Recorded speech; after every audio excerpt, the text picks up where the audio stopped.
quero compartilhar um pensamento em cima de um texto que está escrito no livro de 1 Pedro, capítulo 4, a partir do versículo 7. Versículo 7 até o versículo 11 nós iremos ler. A palavra de Deus diz assim: o fim de todas as coisas está próximo. Portanto, sejam criteriosos, estejam alertas, dediquem-se à oração. Sobretudo, amem-se sinceramente uns aos outros, porque o amor perdoa muitíssimos pecados. Uma outra versão, ela diz assim: tende amor intenso uns para com os outros, porque o amor cobre uma multidão de pecados.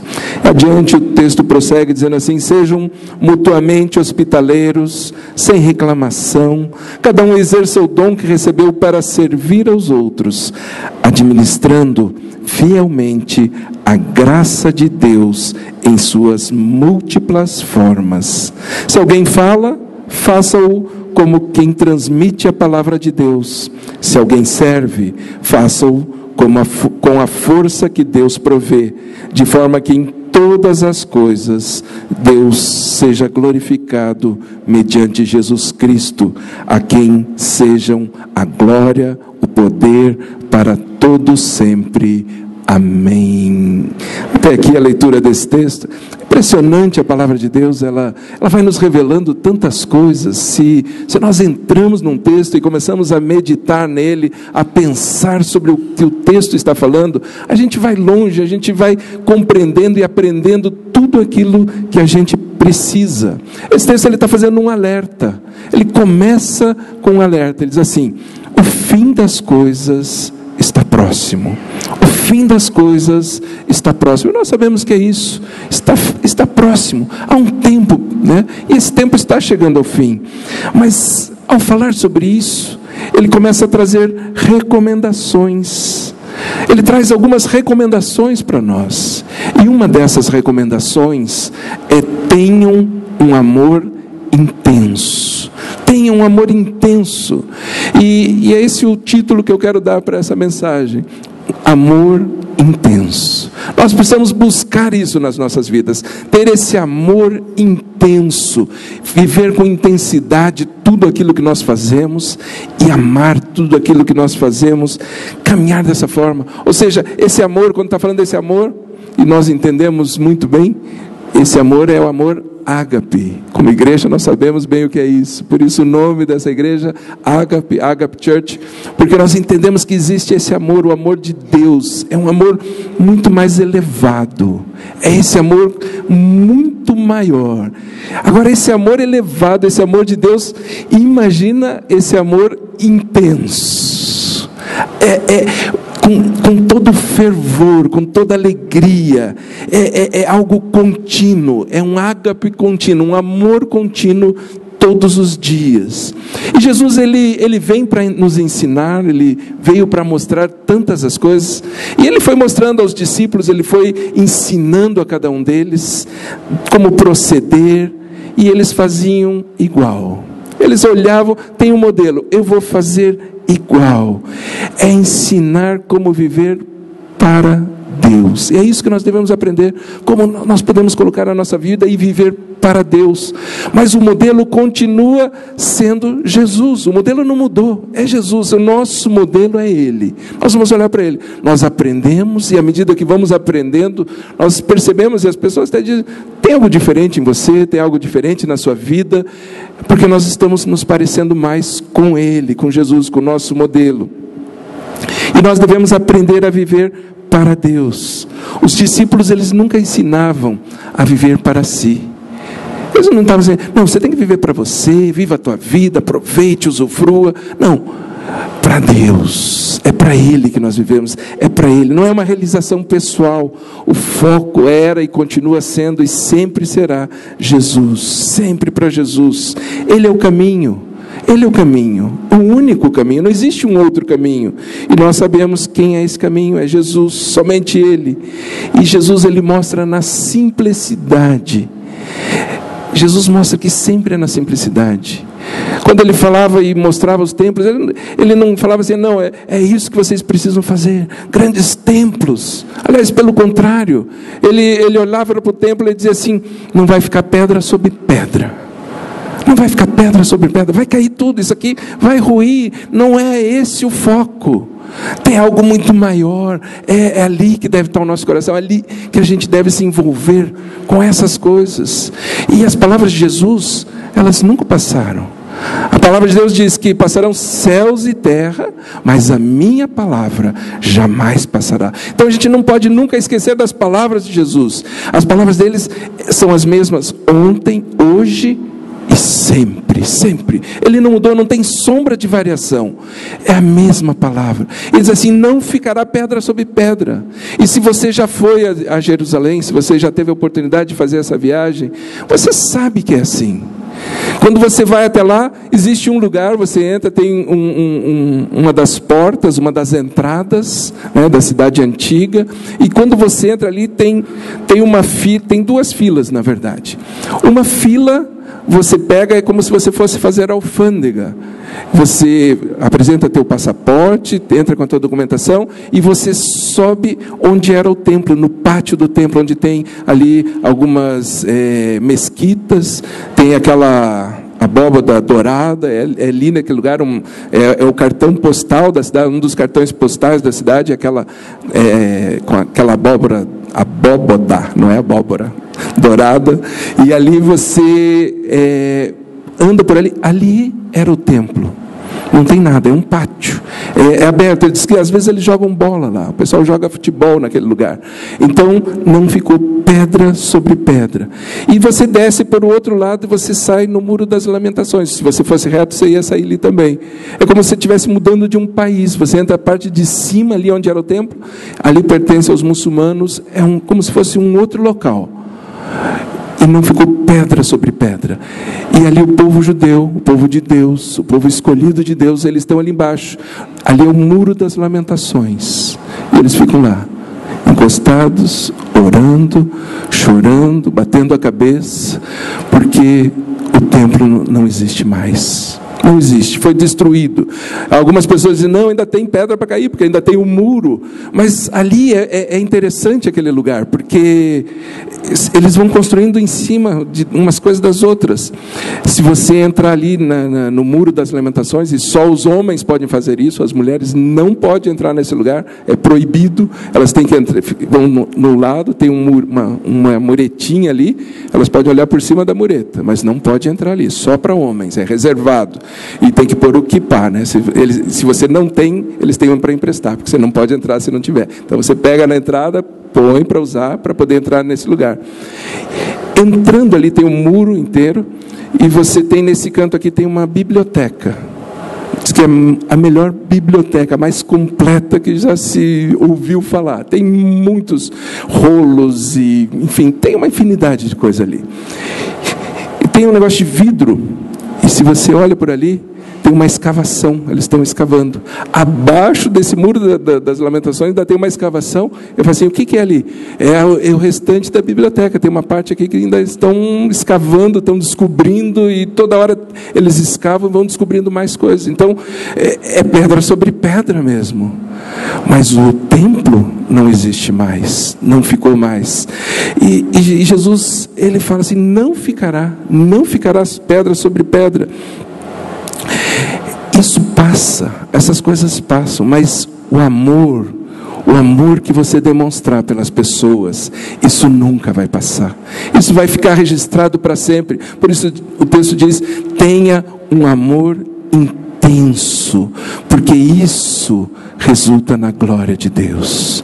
Isso vai resultar na glória de Deus. Deus vai ser louvado, nenhum outro. Nós devemos amar a Deus com todo o nosso coração, com toda a nossa alma, com todo o entendimento, com todas as nossas forças. É assim que nós devemos amar a Deus. E nós precisamos amar a Deus. Ame o Senhor. E Jesus disse, esse é o primeiro mandamento, ame ao Senhor, ame a Deus, com todo o coração, com todo o coração. Esse é o maior mandamento que existe. E se é o maior mandamento, Por que nós como igreja falamos tão pouco sobre ele? Jesus disse que é o maior mandamento que existe, e a gente não dá tanto valor, ou não dá o valor que deveria dar para algo tão importante. Jesus valorizou tanto. Você quer que eu sintetize tudo? É isso aqui: ame a Deus acima de tudo, de todas as coisas. Aliás, a palavra de Deus diz que se alguém não ama o Senhor Jesus Cristo, seja anátema, seja maldito, seja abominável. Se alguém não ama Jesus, então nós precisamos estar focados nisso, focados no amor. Se aquilo que nós fazemos não está baseado no amor, se nós não estamos expressando o amor a Deus, o amor a Jesus, que seja anátema, que seja maldito. Amados, nós precisamos entender esse amor. Como igreja, é tempo de entendermos esse amor e vivermos esse amor. A palavra de Deus em Efésios 6:24 diz assim: a graça seja com todos os que amam nosso Senhor Jesus Cristo, com amor incorruptível. Esse amor que não se corrompe, ele não muda, é o mesmo também, é o mesmo amor.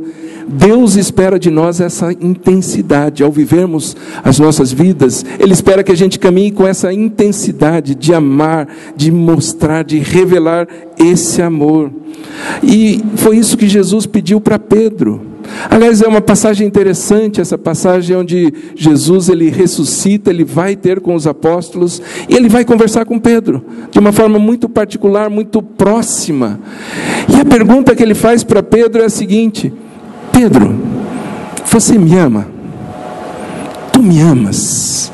E às vezes a gente não percebe a profundidade da pergunta de Jesus, porque na nossa língua, na língua portuguesa, amor, a palavra amor é uma para tudo. Se um casal vai ter relacionamento, eles falam, estão tendo amor, vão fazer amor. É a mesma palavra para todas as coisas, mas no grego a palavra é diferente, existem palavras diferentes.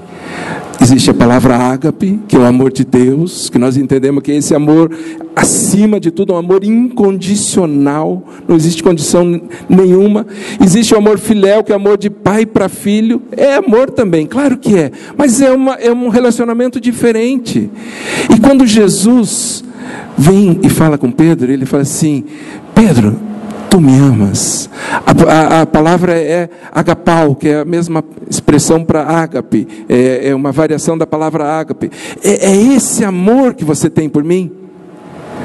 E Pedro fala assim: Senhor, tu sabes que eu te amo. Mas o amor que ele fala agora é o amor filéu.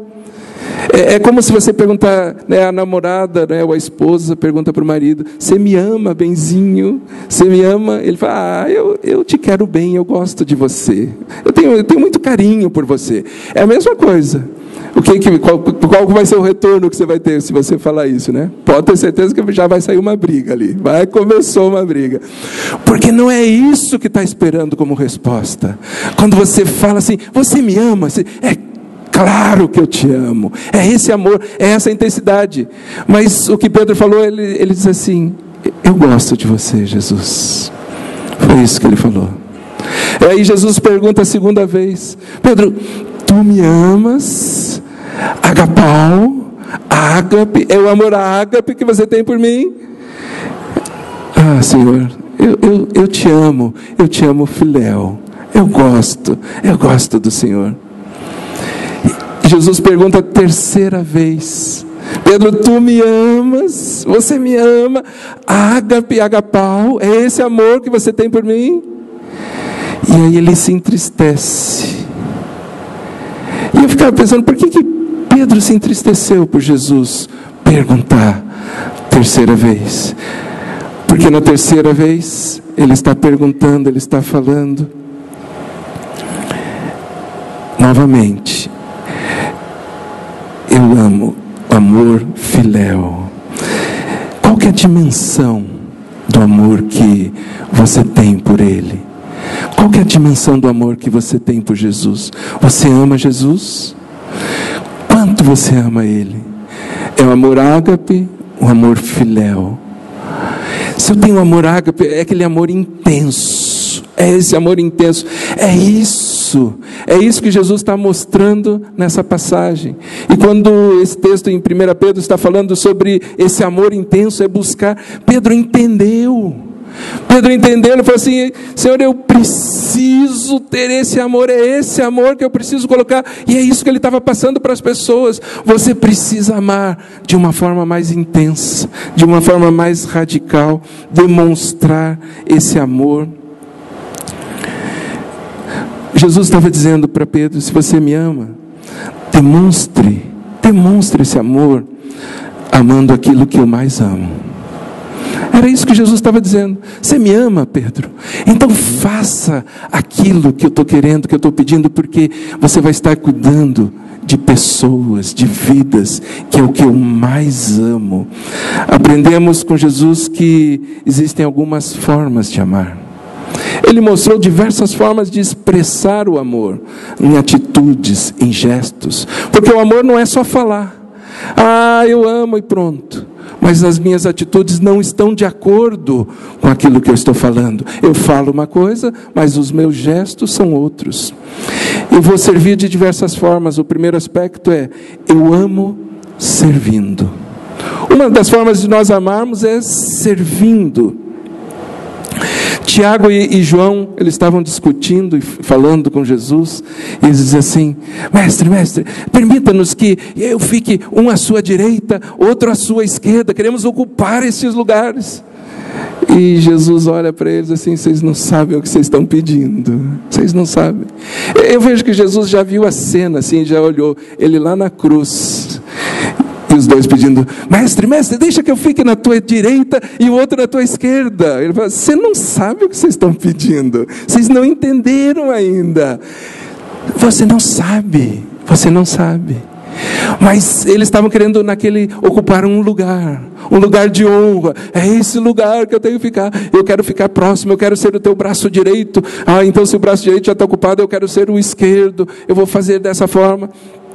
Mas Jesus diz a eles o seguinte, está lá em Marcos 10, 42, Jesus os chamou e disse: vocês sabem que aqueles que são considerados governantes das nações as dominam, e as pessoas importantes exercem poder sobre elas. Não será assim entre vocês. Ao contrário, quem quiser tornar-se importante entre vocês, deverá ser servo. E quem quiser ser o primeiro, deverá ser o escravo de todos. Pois nem mesmo o Filho do Homem veio para ser servido, mas para servir e dar a sua vida em resgate por muitos. Ele fala assim: existe os governantes, existe as pessoas que dominam, e tem pessoas que vêm e influenciam eles, participam deles, estão próximos para influenciar, para ter alguma vantagem, e cada vez mais a gente vê que é assim. As pessoas se aproximam de alguém que exerce uma posição de comando, de governo, para ter alguma vantagem. Eles dizem assim: mas entre vocês, entre nós, não vai ser assim. Nós devemos servir. O Filho do Homem veio para servir e não para ser servido. E Jesus, ele usou de todas as oportunidades que ele teve para servir. Ele servia as pessoas, ele servia aos enfermos. Como que ele servia aos enfermos? Curando os enfermos. Ele ia até os enfermos e estava curando. Os famintos, ele servia os famintos, multiplicando os pães, servindo os pães para todos eles, sempre servindo as crianças, os religiosos, os oprimidos, todos eram servidos por Jesus. Pessoas que acreditavam e pessoas que duvidavam. Não era requisito acreditar ou não acreditar. Ele continuava servindo. Você não acredita? Mas eu sirvo assim mesmo. Eu continuo servindo a famílias, servindo aos amigos. Amados, e é isso que nós devemos fazer. Devemos servir. Quando a gente tem falado como igreja, qual que é a prioridade, né? Além do amor, desse amor ágape que nós devemos ter e manifestar em todas as relações, a família em primeiro lugar. Cuide, atente para situações, é importante. Devemos cuidar. É a forma de servir, queridos, é nos esvaziando. Jesus mostrou que é assim. Eu me esvazio para servir. Eu me esvazio de todos os meus pensamentos, todas as minhas convicções. Jesus fez isso. Ele é Deus, mas sendo Deus, Ele não teve por usurpação ser igual a Deus. Mas Ele se esvaziou, e vindo como homem, Ele veio como servo, servindo, humilhou-se até a morte de cruz, para que diante dele diante dele o nome de Jesus fosse exaltado, todo joelho se dobrasse.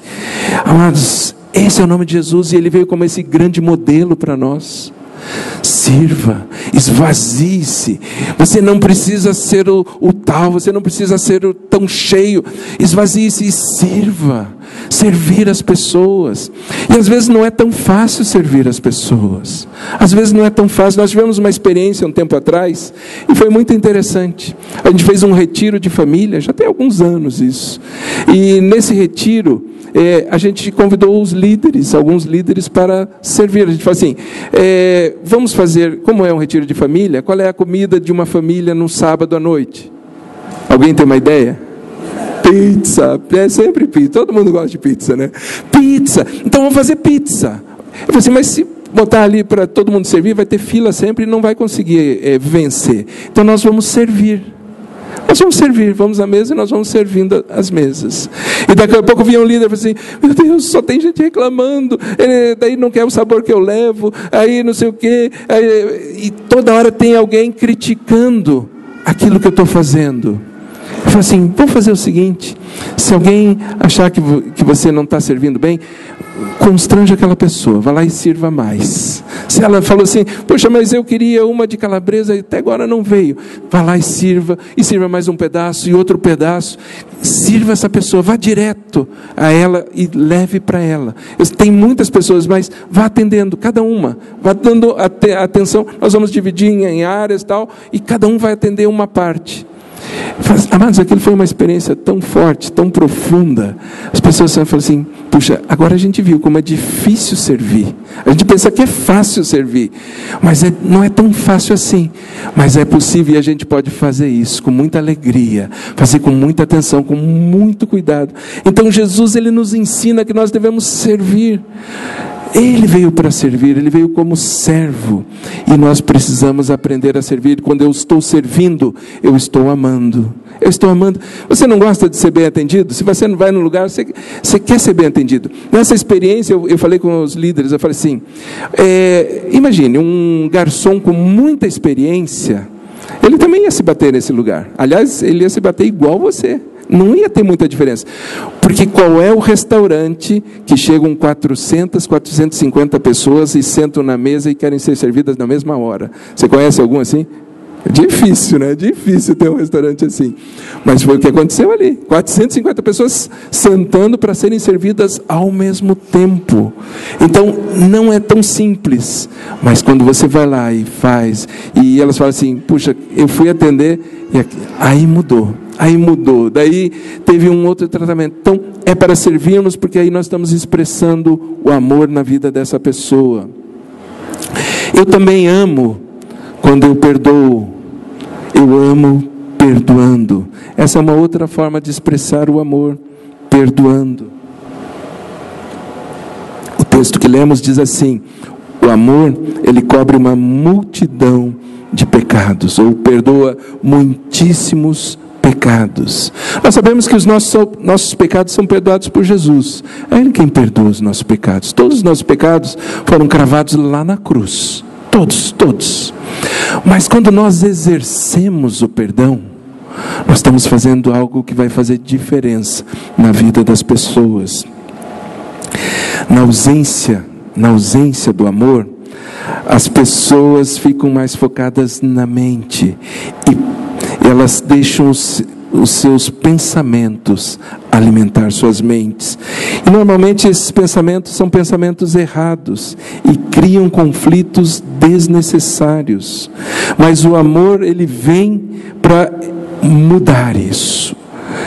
A palavra de Deus em Provérbios diz assim, o ódio excita contendas, mas o amor cobre todas as transgressões. O amor, ele vai tirar todas essas transgressões, vai cobrir todas elas. É nesse sentido de nós podemos expressar esse amor com as pessoas que estão no nosso convívio. E muitas vezes a gente deixa de perdoar, a gente fica magoado e não quer colocar em prática o perdão.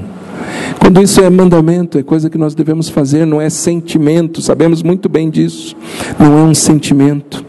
O livro de Salmos, no Salmo 32, diz assim: bem-aventurado aquele cuja iniquidade é perdoada, cujo pecado é coberto. Bem-aventurado o homem a quem o Senhor não atribui iniquidade, e em cujo espírito não há dolo. Então nós estamos livres de todas as coisas. Quando alguém nos ofende, e essa pessoa, ela ofendeu, ela nos magoou, e nós devemos prontamente expressar e declarar o nosso perdão. Não precisamos que a pessoa venha implorar esse perdão. Eu perdoo, pronto, está perdoado. Antes mesmo de vir pedir. Uma vez uma pessoa veio falar comigo: pastor, eu preciso pedir perdão para o senhor. Eu falei assim: olha, nem sei por que você está pedindo perdão. Ele falou: não, daí contou toda uma história. Eu falei: olha, nem sabia disso, nem conhecia, mas antes de você pedir já estava perdoado. Já está perdoado. É melhor, é mais fácil caminhar assim. Você não carrega esse peso, um peso desnecessário. O amor, ele ajuda o pecador a receber o perdão de Deus. O amor, ele ajuda o pecador a receber. Quando fala em cobrir o pecado, nós sabemos que quem tira o pecado é Jesus. Só Ele tira o pecado. Mas nós podemos ajudar essa pessoa a receber o perdão de Deus. Uma outra forma de recebermos esse amor, de expressar esse amor, é orando. Orando. Eu amo orando. Quando oramos pelas pessoas, aliás, mas a importância de estarmos orando, e o texto que nós lemos, ele fala sobre isso. Diz assim: o fim está próximo, portanto sejam sóbrios, vigiai em oração. Vigiai em oração. É isso que nós devemos fazer. Os apóstolos aprenderam com Jesus a orar. Eles sabiam que ao orar, eles estavam amando as pessoas. Eles estavam expressando esse amor. Eles viram Jesus fazer coisas tremendas, coisas fantásticas, milagres, tantas coisas. Aliás, Jesus pegar e começar a falar, sentar ali no monte e começar a falar, fez aquele sermão do monte, algo tão tremendo, tanta riqueza, tanta profundidade naquelas palavras. E Jesus ali ministrando, trazendo a palavra. E eles viram Jesus fazendo todas essas coisas. Mas o pedido deles é assim: Senhor, ensina-nos a orar. Ensina-nos a orar. Nós precisamos aprender a orar. Eles não estavam pedindo: Senhor, ensina-me a pregar. Eu preciso aprender a pregar. Eu quero ser um bom pregador. Porque daí, se eu for um bom pregador, eu vou fazer tanto sucesso. As pessoas vão parar para me ouvir. Eu falei: não. Ensina-me a orar, Senhor. Aí eu posso expressar o amor. Ou eles podiam ter pedido: Senhor, Jesus, ensina-me a curar. Eu quero aprender como é que faz isso, porque é tão forte, é tão legal. Você vai lá, impõe a mão e a pessoa já sai curada. Ser curada em nome de Jesus, pronto, já aconteceu. E aquilo tem uma grande repercussão. Mas não foram essas coisas que eles pediram. Eles pediram: Senhor, eu preciso aprender a orar. É isso que eu preciso. Eu preciso aprender a orar. Porque eu sei que se eu souber orar, eu vou aprender a pregar, eu vou saber como os milagres vão acontecer. Eu tenho acesso a tudo que Jesus conquistou para nós. Mas é na oração, eu não posso deixar de orar. Eu tenho que aprender a orar. Porque quando eles estavam aprendendo a orar, eles operavam sinais, maravilhas. Eles aprenderam que quem ora ministra, quem ora tem tudo, tem todas as coisas. É na oração. Porque eu estou tendo relacionamento com Deus. Eu busco, eu peço, eu falo com Deus. E quando eu falo com Deus, Ele abre a porta, e a porta que Deus abre, ninguém vai fechar. A porta que Deus abrir na sua vida, amado, ninguém pode fechar. Essa porta, ela vai permanecer aberta. Por isso nós entendemos a importância de oração, e colocar oração, e orar não só por mim, mas orar pelas outras pessoas, pela pessoa que está do meu lado. Eu oro por você, até porque se eu oro pela pessoa com quem eu tenho contato, com quem eu tenho convívio, eu jamais vou falar mal dela. Você já viu alguém falar mal de alguém pelo qual ela está orando? Eu estou orando por uma pessoa, eu não vou falar mal. Eu vou colocar diante de Deus a situação dessa pessoa e falar assim: Senhor, o Senhor pode mudar. Eu não posso fazer nada, eu não consigo, mas o Senhor pode. Então eu oro por essa pessoa. A importância de orarmos.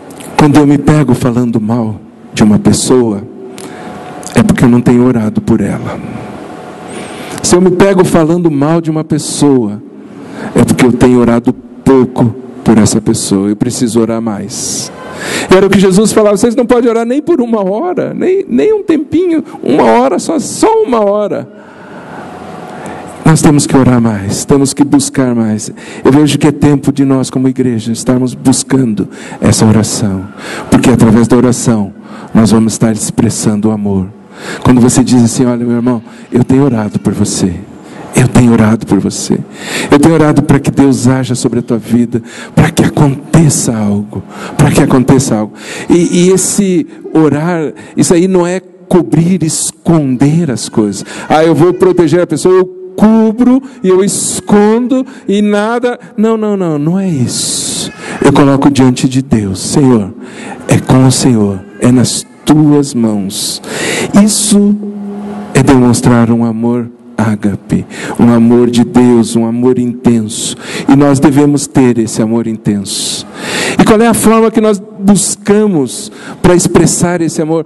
Porque se nós sabemos que nós precisamos estar com essas pessoas, nós precisamos estar orando, nós precisamos participar dessas vidas, precisamos estar perdoando. Qual é a forma de alcançarmos isso? É somente através do Espírito Santo. Eu tenho que buscar mais o Espírito Santo. Se eu não estou alcançando, se eu não estou conseguindo, se o amor, esse amor intenso não está fluindo da minha vida, não está fluindo, eu vejo, eu percebo, eu não consigo expressar esse amor, eu preciso buscar ao Espírito Santo. Ele vai nos ensinar, Ele vai fazer, Ele vai nos convencer de todas as coisas. E quando Pedro diz assim: busque, acima de tudo, tende amor intenso uns para com os outros. É a forma de expressarmos esse amor, o mesmo amor que nós recebemos do Pai, nós expressarmos para as pessoas que estão do nosso lado. Esse amor não é amor de emoção, mas é um amor vivido, vivermos esse amor que Deus quer que nós tenhamos. Nós sabemos que é somente em Jesus. Ele assentou à destra do Pai, Ele foi oferecido como sacrifício vivo por todas as nossas vidas. Eu não consigo perdoar nem a mim mesmo, quanto mais aos outros, mas eu posso perdoar alguém que fez algo para mim, algo comigo, e diante de Deus isso muda. Diante de Deus essa situação muda. Claro que Deus vai ter que liberar o perdão sobre aquilo que a pessoa fez. Cada um vai dar contas daquilo que fez, mas não é esconder nada dos outros, mas pelo contrário, é liberar. Quando nós temos esse entendimento, quando nós temos esse amor, nós vamos ajudar o nosso irmão, as pessoas que estão ao nosso redor, a se arrepender. Jesus, Ele nos ensinou a amar. Foi isso que Jesus fez, Ele nos ensinou a amar. Amar exatamente o amor do Pai, o amor ágape. Era isso que Ele estava cobrando de Pedro, que Pedro também tivesse esse mesmo amor, um amor intenso. E Pedro entendeu, e ele falou assim: acima de tudo, viva isso, tenha esse amor intenso. Quando Jesus perguntou: tu me amas? Tu me amas? Era a resposta que Jesus estava esperando, era essa: eu tenho um amor intenso, um amor ágape, intenso, e eu vou fazer aquilo que o Senhor me pedir para fazer, eu vou fazer. E Jesus está dizendo assim: se você me ama, ame aquilo que eu amo, ame pessoas, libere sobre a vida de pessoas.